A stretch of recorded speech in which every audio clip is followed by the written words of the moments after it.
மீண்டும் இணையும் சசிகுமார் விஜயசேதுபதி காம்போ. தமிழ் இயக்குனர்களால் முடியாததை சாதித்த லோகேஷ் கனகராஜ். நீ அரியணை ஏறும் நாள் வரும். தளபதி விஜய் தாயார் வாழ்த்து. மிஷ்கின் கீர்த்தி சுரேஷ் இணையும் புதிய திரைப்படம். அன்பு தமிழ் நெஞ்சங்களுக்கு மெர்சல் கெலாட்டாவின் அன்பு வணக்கம். வாங்க இன்றைய காணொளி இதோ.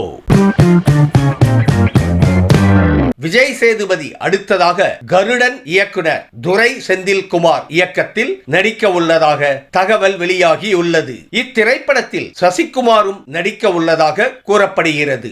ஏற்கனவே இருவரும் சுந்தரபாண்டியன் திரைப்படத்தில் இணைந்து நடித்தனர். அதில் சசிகுமார் ஹீரோவாகவும் விஜய் சேதுபதி வில்லனாகவும் நடித்திருந்த நிலையில் இப்புதிய படத்தில் எந்த கேரக்டரில் நடிக்க இருக்கின்றனர் என்ற எதிர்பார்ப்பு எழுந்துள்ளது. அண்மையில் வெளியான ரஜினிகாந்த் நடிப்பில் உருவான கூலி திரைப்படம் தற்போது 400 கோடிகளுக்கு மேல் வசூலித்துள்ளது. இதற்கு முன்பு லோகேஷ் இயக்கிய விக்ரம், லியோ ஆகிய திரைப்படங்களும் ரூபாய் 400 கோடிகளை வசூலித்துள்ளன.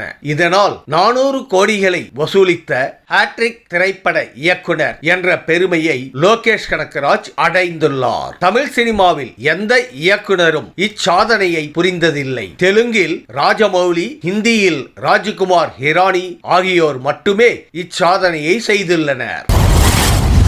தமிழக வெற்றி கழகம் தடைகளை வெல்லும் கழகம் என்று நீ காட்டு என சோபா சந்திரசேகர் வாழ்த்து கூறியுள்ளார். தாவேகா 2வது மாநில மாநாட்டையொட்டி திரையில் உன்னை பார்த்து உயர்த்திய தாய்மார்கள், தம்பி, தங்கைகள் அரசியல் வெற்றிக்கு துணை நிற்கட்டும் என்றும் அவர் கூறியுள்ளார். மேலும் நீ அரியணை ஏறும் நாள் வரும், அதுவே உன் தொண்டர்களின் திருநாள் என்றும் உணர்ச்சி பொங்க தெரிவித்துள்ளார் சோபா சந்திரசேகர்.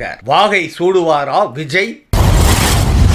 தனது படைப்புகளின் மூலம் தனித்துவமான இயக்குனராக தெரிந்த மிஷ்கின் சமீப காலங்களில் நடிப்பிலும் கவனம் செலுத்தி வருகிறார். இந்த நிலையில் புதிய திரைப்படம் ஒன்றில் அவர் கீர்த்தி சுரேஷுடன் இணைந்து நடிக்க உள்ளதாக தகவல் வெளியாகி உள்ளது. இதன் இயக்குனர் யார் என்பது விரைவில் அறிவிப்பு வெளியாகும் என சினிமா வட்டாரங்கள் தெரிவிக்கின்றன. கடைசியாக டிராகன் திரைப்படத்தில் மிஷ்கினின் நடிப்பு பேசப்பட்டது குறிப்பிடத்தக்கது.